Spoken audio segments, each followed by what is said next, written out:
مسؤولين كترسان جودة تاكلينتا أبعرها قبل ذا قلبيت كسومالنا أي مانت دقمة بونية دقان كقولشة قبل كاول كهرجلية دول بيرد لوجو تلاقي إن لوجو تاجرو ضد كاي دوان سد بانا ورو ساميين يكون دقان قبل ذا قلبيت كسومالنا جودة تاكلينتا أبعرها قبل ذا قلبيت كسومالنا أي دوان شعيي إن هذا بلاب يعني وجه قلبات تاجر ذا أبعرها كدعي قبل ذا قلبيت كتاسوا إن ضد كورو ساميين لوجو دول كا مسؤولين تكردونا هالكاسكة هاللي أي واحد لو ذي كم ذا يقصعون صدق ذا حمود guddi taakuleynta abaaraha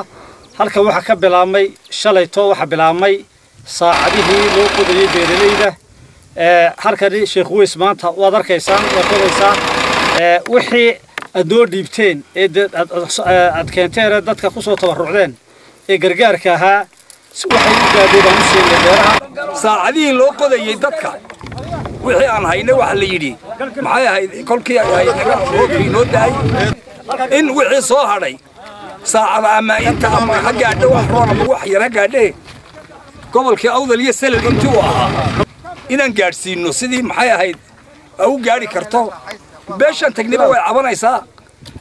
dadkii kolka hore soo baxshayna way joogaan waxaan ka codsanaynaa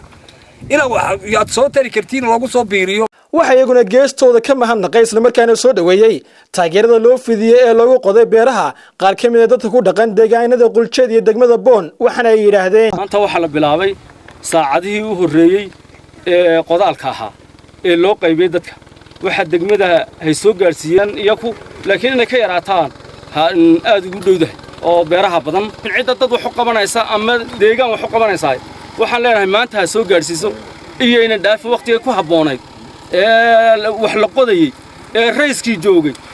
shinida malaasinka la yiraahdaa la beerayay waa maanta deeqdan soo gaadhay waan ka gudoonay